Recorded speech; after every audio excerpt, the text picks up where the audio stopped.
Hello, I'm Dr. Rosie Kuhn, but you already knew that. And somebody is here already. Thanks for being here.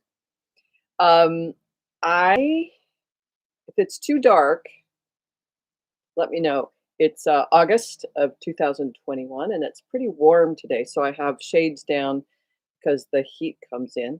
So if it's a little dark, let me know and I can raise them up a little bit. So there's two people here now. If you come and say hello to me, I would love that to let me know who's here.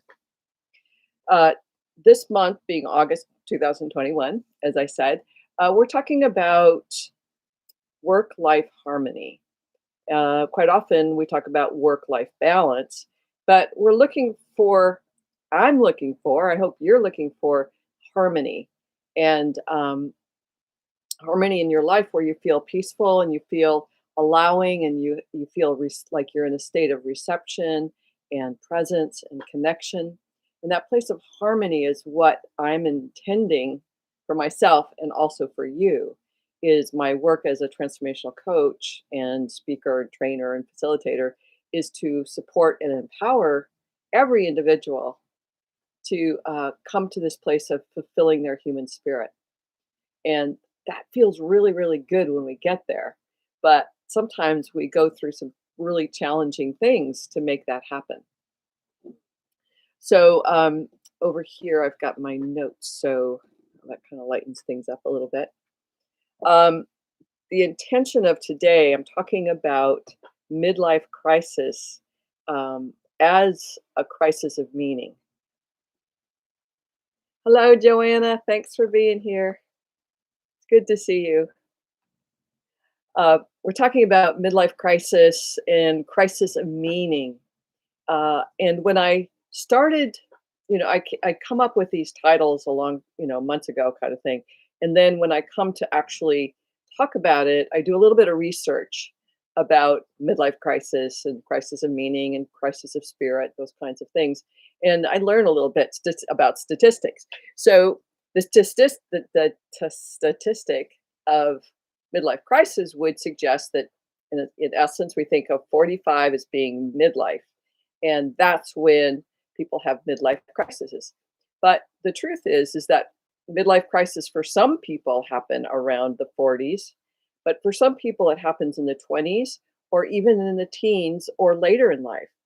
So what we call a midlife crisis is kind of a misnomer, but for me it's a placeholder for those times in our life where we have to deal with the fact that the life that we have been living isn't meaningful anymore. It isn't fulfilling. It isn't giving us what we expected it to give us. Um, our culture, our traditions, our religions, our gender, our sexuality, all of those things um, kind of promise something great because I'm a woman, I'm because of my religion or whatever those things are. There's some uh, little carrot out there, dangling carrot that has holds a promise. But at some point, whether it's a woman or man, whoever it is, there's a place where we go, wait a second, it's not working. I'm not getting it. It's not happening. And quite often we go to, it's not happening. It must be because I'm not trying hard enough, or it's not happening. And therefore, there's something wrong with me. So, so this is one of those dilemmas that show up. Hi, Marge. I'm glad you're here. It's okay that you're late because I'm just starting, really.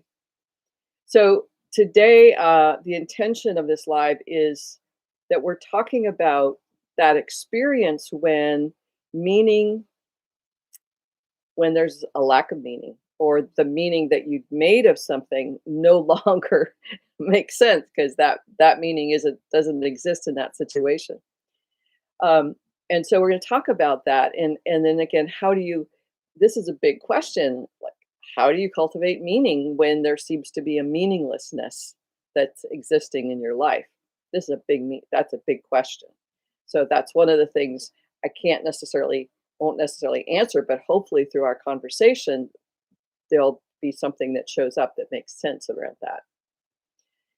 I wanted to mention in the Four Agreements, the book, Don Miguel Ruiz talks about us being domesticated. So, in a sense, most of us who are in our adult life have gone through a childhood rearing, cultural, religion, gender, sex, all kinds of trainings that bring us to a sense of here's what I'm supposed to do, here's how it's supposed to go, and here's the outcome. And this is what I'm expecting. Now, whether you're in relation to business, if you work in a corporation, you go, hey, I'm going to go work for Google or Apple, or those are the, sort of the biggies, or Adobe, or I'm going to work for this big corporation and I'm going to be somebody. I'm going to make a lot of money. There's a sense of meaning and a focus on what you'll be getting through that experience. If you are, uh, in a sense, a role or career as a parent, uh, we make meaning of that. We go, oh, I'm going to have this baby. It's going to fulfill me. I'm going to be connected to this child. We're going to have a wonderful life together. It's just going to be the best ever. And then we realize as the child grows up that what we made meaning of about being a parent with a child, it kind of goes away because the child doesn't live and exist in our reality. It lives in his or her own reality. And so we start having conflict, or that child has some disabilities or challenges which challenge us as a human being. So it's like, wait a minute, now I'm dealing with a child that has some challenges, and that challenges me because I don't know how to be that. That doesn't fit into my paradigm, the way I was trained it was going to be. And even that's true for us as children, because we're all children. When we have parents that are going through challenges, declines, dementia, maybe financial situations, our role as a child shifts. And the meaning that, wait a second, I don't want to take care of my parents. I don't want to be responsible. They're supposed to be responsible for me. Wait, they can't do that anymore. Now I have to what? So in each of these circumstances, there's that place of what I made mean something is now doesn't mean that anymore. Or in a lot of the situations in our planet and the environment, there are tsunamis and earthquakes and fires and hurricanes and tornadoes and all of these um, uh, horrendous, intense weather patterns that totally destroy people's lives, not only in terms of death, but what's left from that experience. And meaning is just completely thrown out of the window for so many of those people because, well, we don't expect that. Our domestication says if I live a good life and I follow the rules and I do what I'm supposed to do, life's going to be good. And when these things happen, you know, it, we don't know what to do in that moment. I live on Orcas Island, and it's on the Pacific Rim, so the potentiality for an earthquake is huge. If it happens, I mean, I can say, "Oh, I'm ready for it," but I'm not. I'm not. If my home is devastated and destroyed, I don't know what that's going to be like, and none of us do until we're in those situations. So, how we make meaning quite often is based on what we were trained to have meaning made. That's not good grammar. It's not what I mean.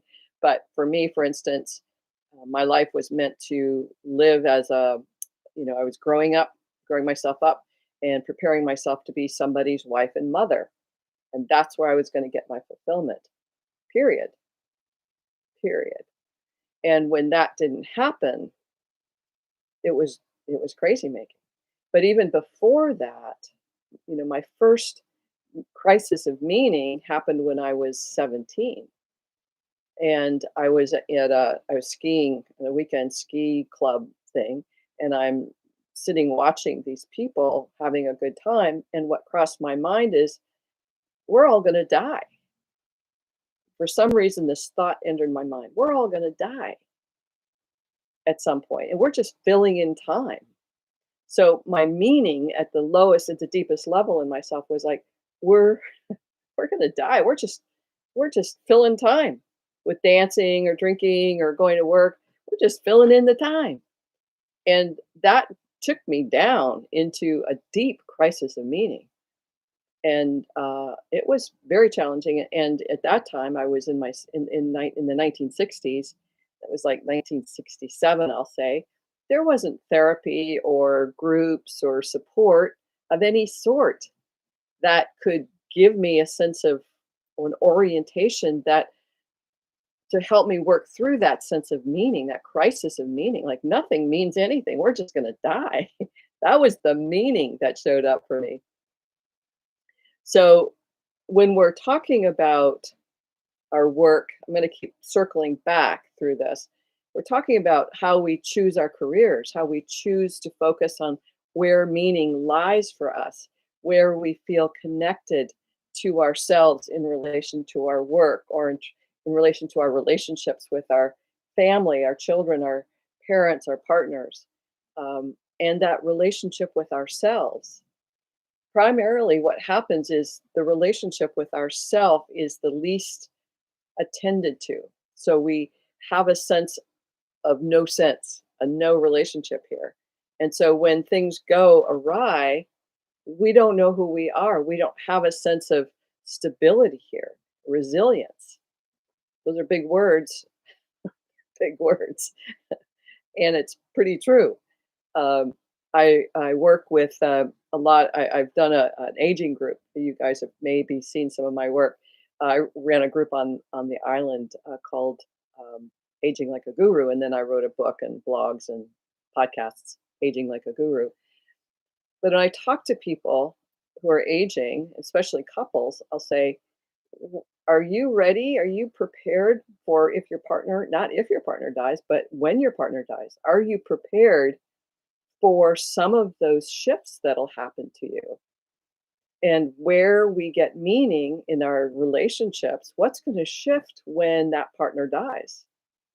And not that that partner will die before you, but that's the question is like, how are you prepared to be you in relation to this, the ending or the transition of this person's life? And we don't think about that. It's like, I don't think about that. I just, whatever. And that's what happens for so many of us until there's a point when something happens. Quite often, midlife crises will happen. I'm calling them midlife crisis or crisis of meaning. They happen most likely when there's some sort of upset, some sort of circumstantial situation, a loss of job, a loss of a partner, a death of somebody really important to us, where it cracks and fractures and shatters our sense of reality. And and and it can also happen when there's a good thing. For instance, when there's a marriage or a child is born, sometimes that fractures a sense of who am I? I was somebody, I was somebody, and now I'm a parent, and I don't know how to do that. I don't know that's response. All of this stuff shows up. And sometimes at work, in the work environment, we make meaning that this is going to be fulfilling for us, that this is going to take us somewhere in our reality that will be exactly what we imagined it would be, or we were told it would be. And at some point, we go, wait a second, this is not working for me. There's no meaning here. Quite often in corporations, I've heard people say this is a soulless environment. They stole my soul. And in those moments, it's a shattering of that sense of wait, I gave my life, I committed myself to this corporation or this business or this organization, and I've not got anything. I've got nothing. Who am I? And this is the bottom line for so much of this crisis of meaning is who am I? So I'm going to take a drink. If you guys have a answer to that question, that'd be great. Who am I? Who are you? We're told was told I would, well, in not so many words, but who who I am, I am I am through my children. I am through my spouse. I am through the work I do. I am through the books I write. I am through, name it, you know, and I am through those vehicles. And when those vehicles go away for whatever reason, the so does my sense of I am. And that's huge, huge, huge, huge for all of us. Another uh, big place where crisis of meaning shows up is when we're diagnosed with a major illness. Our sense of mortality. I'm going to die, and we all know we're going to die. But in those moments, we go, wait, wait, wait. You're telling me I'm going to die? I've got stage 4 or something or other, and it's like, wow, that's huge. It's a kick in the head. It's the 2 by 4 upside the head to say, who are you? Who am I? And who am I without this life ahead of me? Who am I without the stuff that I have been working with or doing? Who am I without any of that? And that's that place of the crisis of meaning. Does that make sense? Any feedback or comments? That would be great to hear.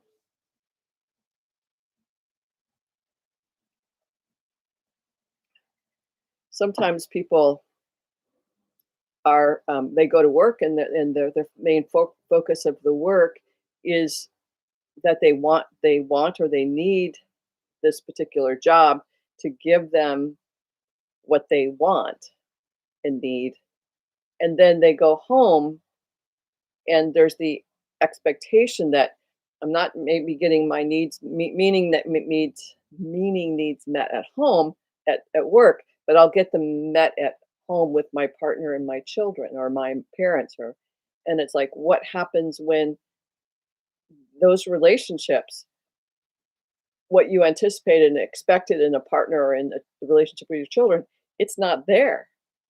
This happens quite often with as children grow older, they don't want anything to do with their parents. They need to differentiate. They need to individuate, find their own self. And the dynamics of the family may be such that they don't want to participate anymore, or you don't want to participate anymore. The responsibilities are too frustrating for what you're getting back. This is normal. These are not things that I'm making up as terrible, horrible things that happen to some people. Each and every one of us faces these moments of, where am I fulfilled in my life? And why am I continuing to live and do and act and be in ways that aren't creating that fulfillment? And so this is a big deal. So we want fulfillment from our work, we want fulfillment from our families, and we always leave ourselves out of that equation. We think that, again, I'm just repeating myself a little bit, that, I am my work, I am my role, I am my my art, I am my activity, I am my body. And when those things disappear or go away or shift, then we got to question what's true. Marge says, the difficulty seems to come from searching for meaning from outside ourselves, from being needed at work, in love, and friendships. Yeah. Um, and part of that is the training that, again, as Don Miguel Ruiz says, we're domesticated to say, as women, our identity, our importance is in serving others and taking care of others and loving others. And so it's like, ooh, I better be loving, because if I'm not loving, then I'll be nothing. And then we go, wait, but how do I love? How is that? Who decides how I love? And again, that is something we look to our husbands to say, how do you want to be loved, honey? Or our children, how do you want to be loved, honey? Our bosses, how do you want to be appreciated and adored? How do you want to use me? And we get used as part of this domestication. We fall into line and say, I want to be a lovable person. I want to be loving. And but how I was looking at how I should be loving did not give me that sense of gratitude or appreciation or fulfillment. My relationships with my partners was not fulfilling because of the dynamics that I, in essence, created because I thought this is how you do it. I was domesticated to go, this is how you do it. I wasn't given in that generation, I wasn't given the ability, I wasn't given an ability to see. I'm trying to word what I'm experiencing to say, who are you? What works for you? What is it like to be loved? What is it like to be loving? How is that generosity experienced for you and expressed? And how is it to be received? All of those kind of questions that never occurred to me and never occurred for me. So the first person that was like, "Oh, he's marriageable," that's what I did. He was marriageable. This will fit the pattern, and there we go, and on we go.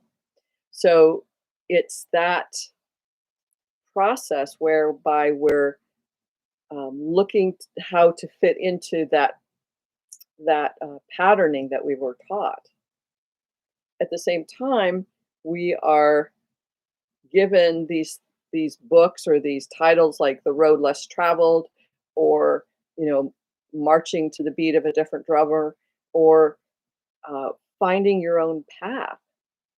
And it goes so against the constraint of our consensus view of reality that the vibrational pull of this consensus reality is so much that it's so hard to find your own sense of self, your own I amness, your own sense of truth for yourself. And so these moments that are the crisis of meaning, these moments that bring this up, where you go, wow, this I don't know who to be. I don't know how to be me. I don't know how to do me. I don't know how to make meaning of this. This feels insane. And it is insane. It's the insanity of the whole situation that is very challenging for us humans. And again, it's not just one person or you or them, it's every single one of us who, at some time or another, will come to find this crisis of meaning in the work that we do or the relationships we build, the way that we live our life, our lifestyles. Joanna says, I have definitely got a lot of identity from being in relationships and being a mother. It feels mean to be a singular identity somehow. Yes, it's very selfish of you, Joanna.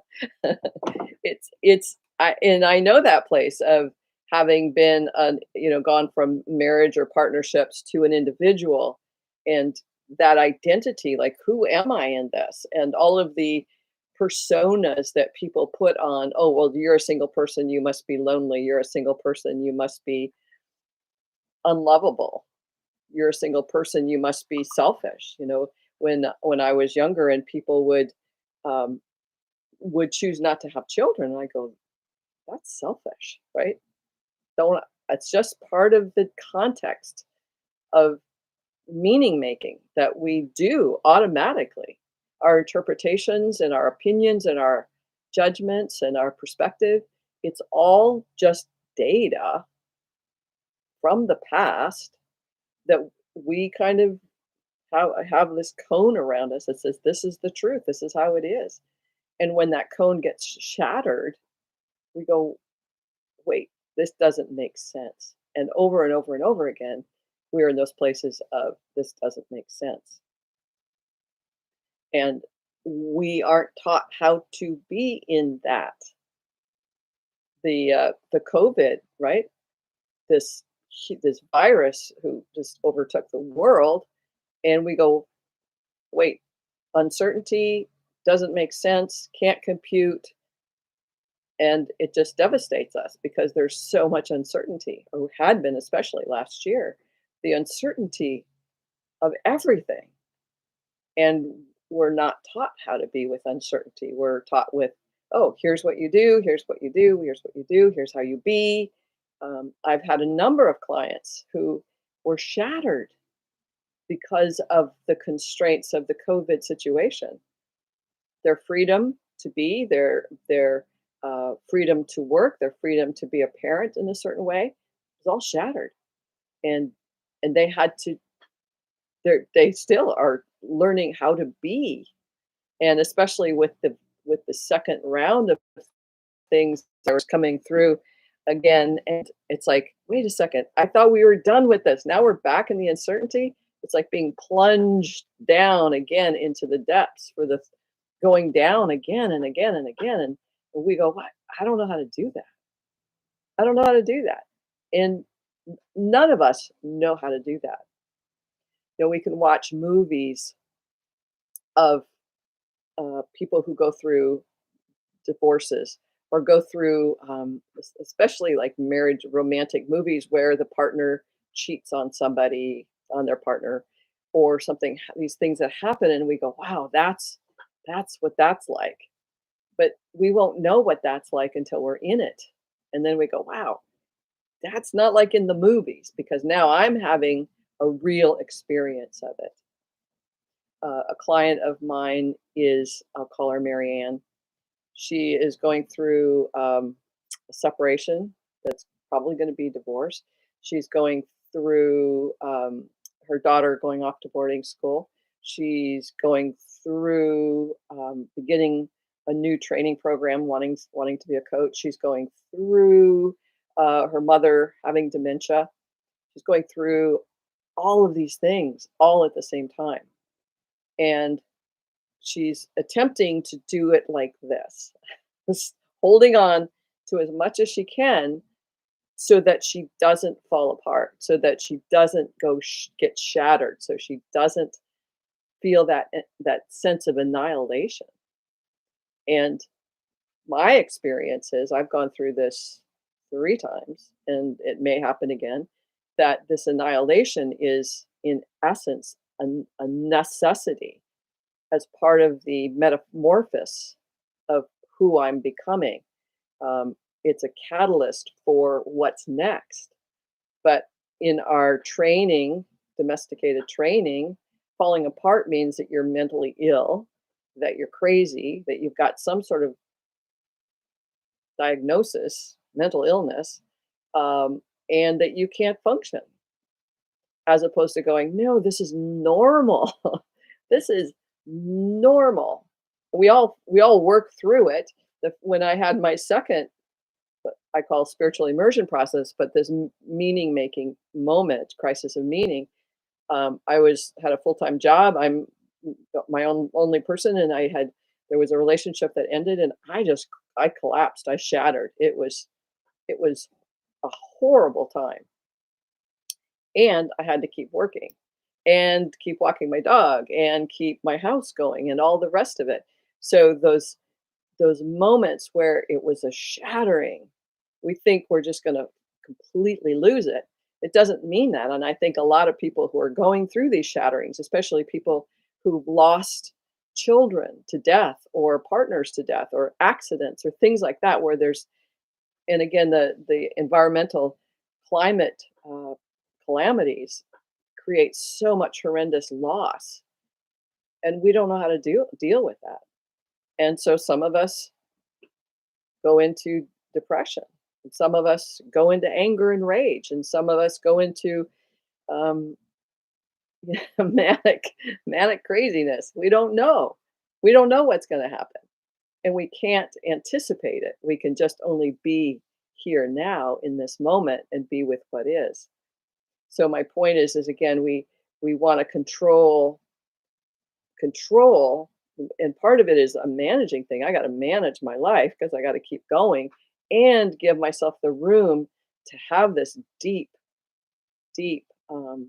experience of annihilation of my reality, the reality that I had.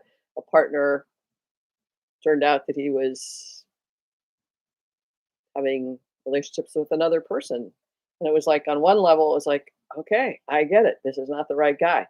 Totally sane part of me. Another part of me just fell apart, and it was It was the undoing of so much of what I hadn't yet dealt with. So much of the grief and the loss of I had given up custody of my children when they were really young, but never dealt with it. I just kept straight. I kept strong. I kept resilient. I kept sustaining my life because I needed to focus on going forward. But at some point, the tipping point, I was down and did a great job of being with all of that and feeling like there's no sanity. I'll never get back. I'll never get that sense of reality back. But moment by moment, I was able to experience those sparks and those delights and the love and the joy of friendship and things that meant something to me. And that's a really important thing to know. And my friend Mac Rutliff, um, he was the one that knew. We didn't talk very much, but I said, Mac, I had one of those moments in the midst of this darkness. I had a moment and then it went away. And he goes, yeah, that's what it's like. And then there's like 2 moments. And then there's like 7 moments. And little by little, this life weaves itself back into, not back so much, but weaves itself into something that is worth living and is fulfilling and even more fulfilling because I'm being more true to myself. So it's these, we're not taught that. I I did a I did a podcast called Spiritual Immersion, Taking the Plunge, and there's 100 episodes there, and I talk about what it's like in these processes of spiritual immersion. And the third time that I've gone through this was when I was 60, and I thought, life is going to be great and it's going in my direction, and here's the trajectory. And when I took the leap of faith, I thought this was what I was headed for, but what I was headed for was this spiritual immersion process. And the way that life was showing up, I had to meet it face to face. I had to meet it as it was without my eh, meet it as it was, but also being able to see, here's the perception, here's my expectations, here's my attachments, here's where I keep going back to upsets and frustrations and sadness and dread and anxiousness. Here's where I do this, here's where I do that. And little by little, I was able to see what worked, what didn't work, what was truly mine, who I truly am, and all the other stuff. So it was a much longer process because I was immersed in it intentionally and consciously, and I was questioning and observing and being truthful as best as I could be over and over and over again with what was showing up. And little by little, through that process, inch by inch, creating a reality that is me versus what I was trained to do, what I was trained to think and want and need. Now, to a greater degree, I can say, here's what I want, here's what I feel, here's what I think, here's what I need. And so, each one of these videos that I do, I can't tell you that it's accurate. I can't tell you how it looks in terms of statistics and how real it is for other people. I can say, here's what's real for me. Here's my experience with this. And my sense of working with hundreds and hundreds of clients and training coaches, that there's this truth of being that is, and that includes the things I'm talking about and my personal experience. And the more authentic it can be with that truth, the more we have a fulfilling life, I believe. Doesn't make it an easy life, doesn't make it a prosperous life necessarily, but certainly an abundant life for sure. Thanks, Joanna, that it's good to know.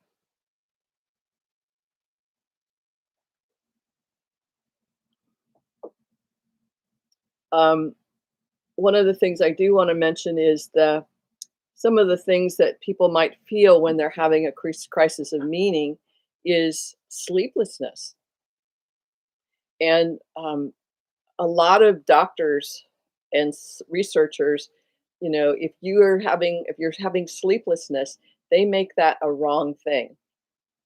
And my experience with sleeplessness has been that it's a time for me to be with myself and pay attention and listen to those conversations. Because most of the time in awake life, we have other obligations and we focus on social medias or we focus on those things out there. We're much more active and engaged with the external world. When we're in bed alone, that may be the only time that you have to be with you. And if you don't make the most of it, well, I get it because for a long time it's just sitting there going, "Oh my god, I'm awake again." But if I'm really listening, I'm listening to something or someone or who I am in here. That's a different conversation than all the other conversations. So, and Sai Baba, who is a spiritual teacher, he's no longer on the planet. He was very clear, and it helped me at the time when he said, "You'll get the sleep you need. You may not sleep more than 3, 4 hours a night, but you'll get the sleep you need." But because again, the meaning making is, oh no, I'm not getting 9 hours of sleep, or I'm not getting seven, or I'm not getting, we make meaning of that's a bad thing. And maybe it's not, maybe it's a really good thing. Sometimes I was getting 3 or 4 hours of sleep, but I was getting something more important, which was this personal time with myself that I needed. And when I tried to take melatonin or I tried to take sleeping medicine or I tried to it didn't work. I was awake no matter what because I needed this time.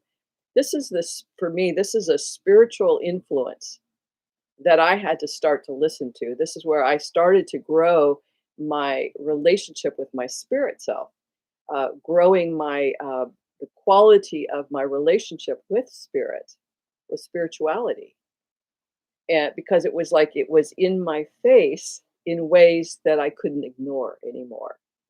And that really helped me see that the meaning, I can make meaning from this fear-based, traditional, cultural, domesticated person, or I can begin to go, oh, there's something else at play here.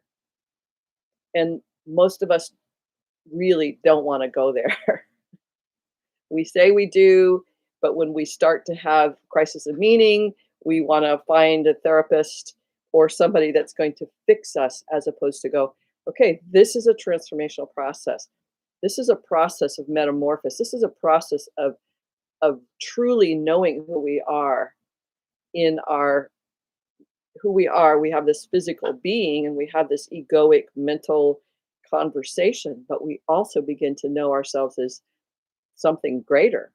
And we also have begin to have these relationships, these conversations with beings or with energies or with crystals or colors that we weren't expecting. And so it helps us cultivate meaning in a way that initially we weren't trained to do that.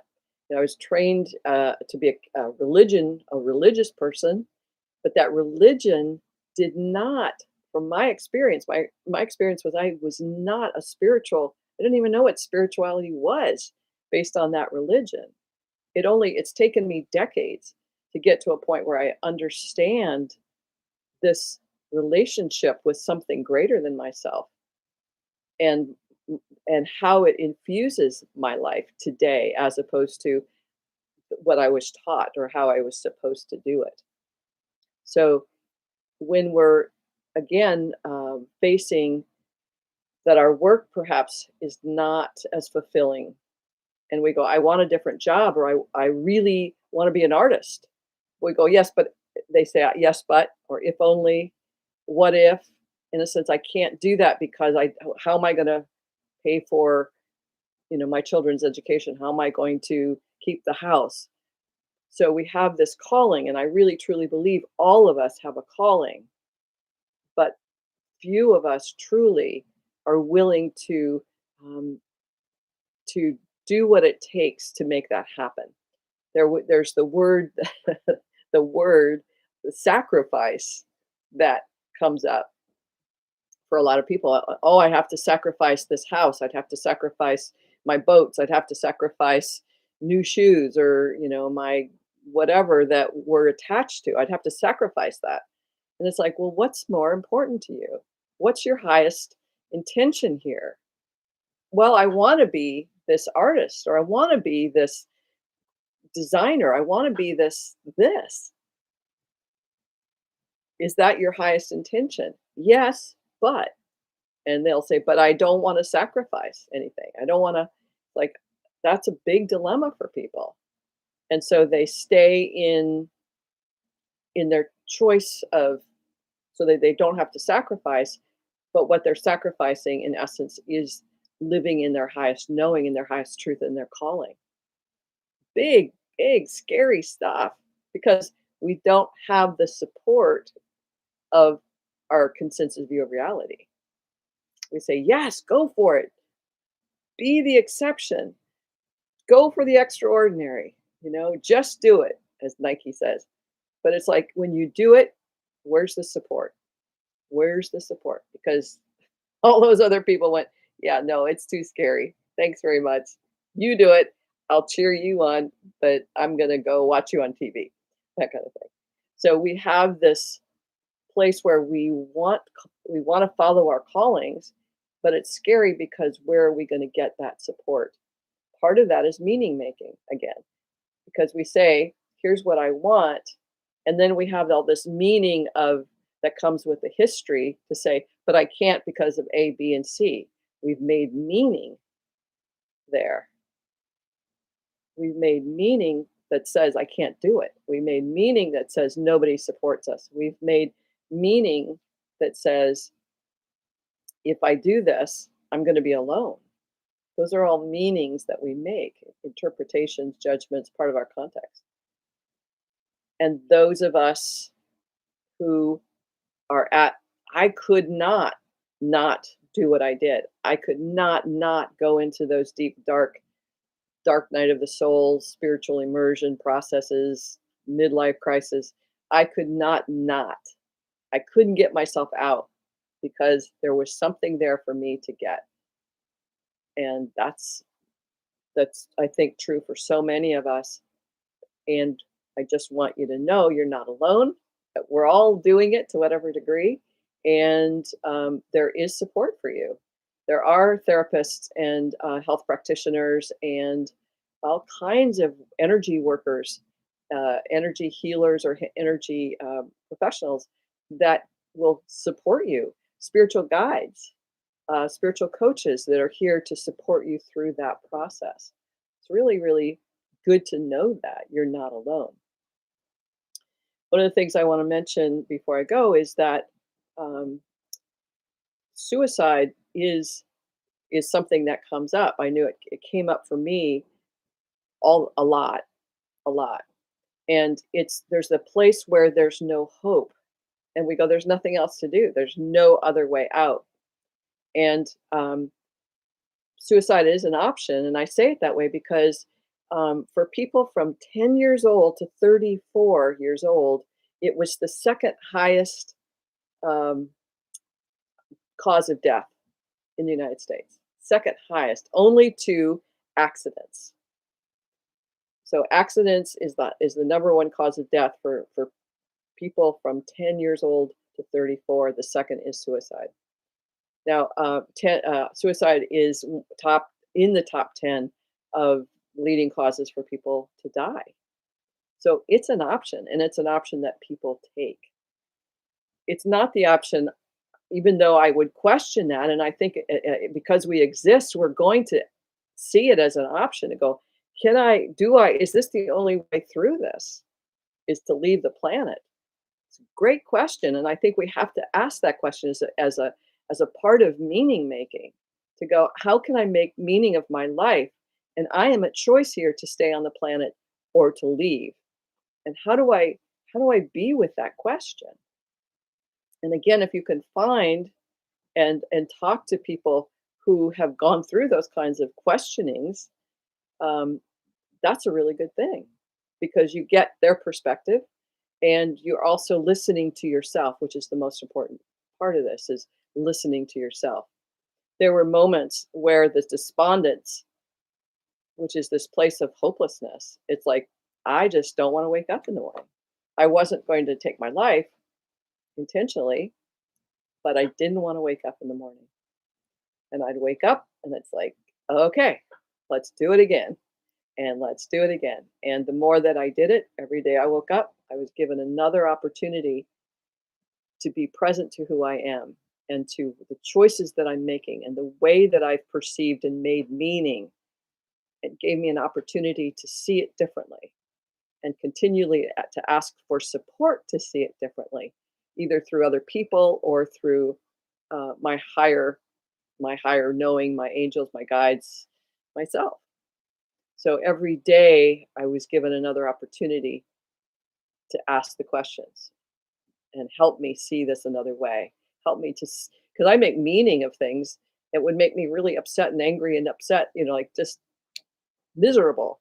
And I'd go, show me a different way to see this. And it's like, oh, I see. I'm making meaning in such a way that I'm a victim and I'm a pathetic loser. I'm making that meaning up. We're always making up the meaning. And so this is where we can empower ourselves to have it mean something else. And it's one of the delights of working with individuals is that I get to be present to that process with them. Like, what meaning do you make of that? Oh, is there another way to look at this? Oh, and they're utilizing now their intelligence versus what's been given to them and fed to us all. And we go, wait, wait, wait. Can you see this differently? Are you willing to see it differently? Is this the only way to see this? This fellow I worked with, he was in what do you call it, a startup. And he is an engineer and he was very good and a brilliant guy. He wanted to be a vice president of the company. And it was like, if I don't get this, there's nothing for me. This is it. And it's like, really?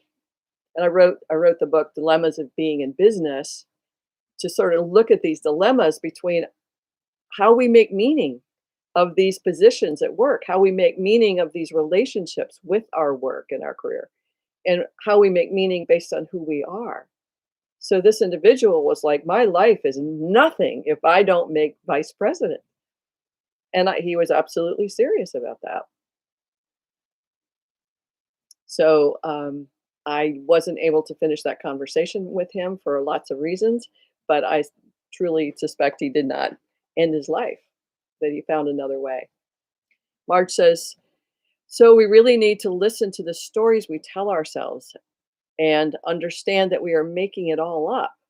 We are writing our own script of our lives and its choices to change this. And it's our choice to change the script. Thank you, thank you, thank you, thank you. That's brilliant. I'm going to say it again, just for people who aren't going to be reading what you wrote. Marge Franke, brilliant, wonderful, wise woman, says, so we really need to listen to the stories we tell ourselves and understand that we are making it all up. We are writing our own script of our lives, and it's our choice to change the script. So, absolutely. And I truly believe the whole climate change conversation. Uh, that's a conversation, and I know you're not going to like what I'm going to say, but there's what the science says, and I truly get that this is where we're going. This is where we're headed in terms of um, deeper and deeper challenges environmentally for our Earth and for ourselves. And we can see this differently, and we need to see it differently, not by ignoring it or saying this isn't real, but what's the story we tell ourselves? And what's a different story that we can tell ourselves? this has been a big challenge for me because I want to I see quite often is like, oh, we're just a pathetic race. Human race is just pathetic. We're never going to get it. But on another level, I know that we each are this higher self. We have a higher truth. We have a higher knowing, and each of us can live into that knowing. Each of us can do a shift in a vibrational resonance. Sounds really woo woo. I get it. But to me, it's becoming more obvious that that's the paradigm that we need to shift to. Is where the problem, we can't solve this problem with the thinking that caused it, as Einstein would say. We have to look at it differently. We raise our vibration, we raise our consciousness, we raise our sense of truth and reality that takes us beyond this normal consensus reality. We now have a different paradigm within which to heal, to grow, to expand the capacity to bring our planet back to balance or better. So, yes, Marge, it's our choice to change the script. And that's where we're at. So, we're at that in our individual self, in our family self, or our partnerships, communities, and as a human race. We have that ability to do that. And in a sense, we have to. uh, I talk about these things, but I have to be with it as much as anybody else. We get 100-degree weather up here, and I can go into a panic and go, "This is as good as it's going to get," and I can get devastated and despairing about that. And then I go, "Wait a second, how can I see this another way? How can I bring myself back to that realization that we all have this higher vibrational part of ourselves, that we can raise the vibration in such a way that we shift and change this." And that's what I need to believe. That's where I make meaning. I make that mean that, as opposed to it's just a woo woo thing. That's making meaning of that. Oh, it's no good. It's just denying. That's making meaning. And I'm choosing to make a different.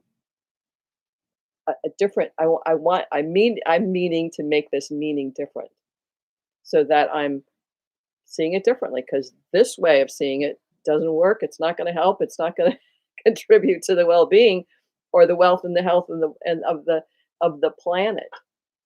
So why not look another way? Why not see it a different way as an experiment? So thank you, Marge, for saying that. That's just awesome. Um, so what to do if you're in this state of meaning making? You might be in the, I can work it out. I'm reading books, I'm listening to YouTube videos, I'm doing some coaching with somebody or therapy with somebody. That's great. If it's a little bit deeper, um, you want to know that you're not alone, and you want to reach out to people. Either, you might find a 12-step program. I think this, so this is one more piece that's really important, is the substance abuse is a really huge piece of our meaning making challenge. Is the meaning that's showing up in our lives. What's showing up in our lives, we can't it's too hard to deal with. The insanity of it's too hard to deal with. So we go to drugs and prescriptions and alcohol and food and sex and debting and gambling. We go to those places because it's a place where we feel a sense of comfort. But over time, that doesn't help us be more aligned with our meanings and our life and who we are. And so for me, 12-step programs are wonderful, a wonderful support for those who are want that kind of support. And there's other support groups that can be helpful to you. Meditation, yoga, walking in the woods, walking in nature is crucial, I think, because it connects us to that part of us that we don't identify, the energies of our environments around us. I need that. I've always needed that, and I've known that. So that's why I live on an island surrounded by water and trees, because I need that for my well-being, and I think most of us do. Hence, so many people are traveling to more natural environments for respite from that reality that doesn't make sense anymore. Meditation, like I said, walking, drink lots of water, rest when you can. I take naps in the afternoon. That's kind of what I do as a meditative process of just getting out of my head for a while. Um, give yourself that attention that you need. And if you go, oh, that's selfish, as Joanna was saying earlier, is if I do something for myself, that's selfish. That's a meaning that you made of that. You're just spending time with yourself. We make meaning and we say, oh, that means I'm selfish.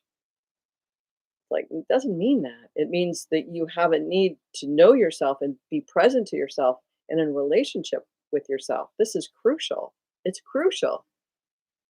If you can't do that for yourself, then you won't have that you to share with your family, with your children, with your friends, with whoever it is that you want to share yourself with. It won't be you. It'll be this meaning making machine. So we want to get clear about who am I? And the only way I can do that is to spend time with myself. Most of my writings has been the exploration of that. And so you can see that in my books, you can see that on my website, my blogs, or these videos. It's like that exploration is really been important for me, and I've written it all down so that I can see the words that work for me to identify and truly express who I am. And when you can do that for yourself, that's really great because you're having a relationship with yourself. And then if you're lucky enough, or when you're ready enough, you can begin to create relationships with other people who have that same ability, and you can actually have conversations. But for now, with yourself, it's a real beginning. That's really important. So finding that time to be with yourself, creating that time, not finding the time. That's what a lot of people say is I can't find the time. And it's a matter of declaring for yourself, I'm making the time. Talking to this woman, Marianne, today, and she wanted 15 minutes to do this particular yoga practice. She said, I can't do it. I can't. It's like, well, what might need to shift so that that can happen? And she goes, oh, well, I spend this amount of time with my sister, and we start out just having tea and, and chat, and it goes on for a couple of hours. It doesn't need to do that. I can do it differently. So rather than going, oh, there's no time, she goes, ah, I can make the time here. And that's a declaration and a commitment because what she wants is important enough. That sense of self alignment is important enough that she's willing to do something different. And these are the things that make a difference. And you've heard me say this before is I don't tell people what to do. And I wrote an article, 5 reasons why I don't tell people what to do, is because until they get clear about what their intention is, what they truly want in their purest intention, they're not going to do what it is to find 15 minutes for yoga, but to say what is important enough to you that you will find that 15 minutes, something else shifts. And she goes, oh, here's what I can do. And I do this over and over again with clients, like, oh, I can't make it happen. It's like, what's important enough for you to make it happen? And I do this with myself. I have to do it with myself. With my diet, I want my diet to be different because I know I feel better when my diet is cleaner. I have to focus on what it's like when I'm eating clean food. I feel great. I feel more me. I feel more fun. I feel more connected, more more authentic just by eating different. It's like I'm committed to that enough that I'm working at changing my diet. Hi, Fred. Glad you're here. Um, the big thing is to learn, train yourself to be with what is in the present moment, which we're all trying to avoid because it's where we really feel. When we're feeling, we're in the present moment. When we're in our feeling state, our we're having feelings, and unless those are happy, joyful feelings, we don't want to feel them.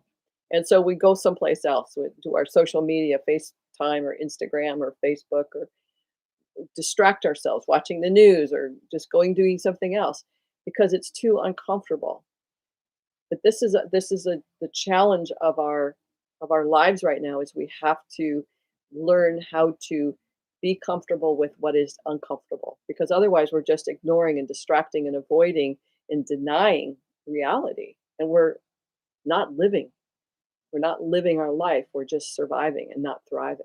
So this is what I want for you, is to be able to thrive and get to know yourself and get comfortable in these places that it's like, no, I can't feel that. I'm not supposed to feel that. I'm not supposed to be uncomfortable. I don't want to be uncomfortable. But in these places where, midlife crisis comes up and you go, wait, this isn't how it's supposed to be. Now we have to examine, what are my beliefs, and what do I really think is true here? What do I want to believe? What is it I want? And now we're at a different place where it's worth examining and being present in the present moment. This is the only place where we're utilizing our intelligence and our emotional self. It all comes together right here. It's scary, totally get it. And people will say it's hard, and it's only hard. What makes something hard is that you're still committed to something other than that. It's like, I want that. I don't want to give that up. Like, I get it. Totally get it. I'm there too. I'm there too. So I'm preaching as part of the choir, not preaching from the pulpit. I'm just one of us that is human and having this opportunity to create meaning and create a life that is in harmony with you. I'm out of time. Thanks for being here. If you haven't already subscribed, please do so and leave a thumbs up if you would. I really, really appreciate it. And if you are struggling with meaning, um, leave a comment below if you would, and just let us know what that looks like for you and how you are being with that. What supports are you getting that's helpful for you? When you leave those comments below, that helps other people uh, work through the same stuff as you're working through. All right. Thanks again. Bye for now.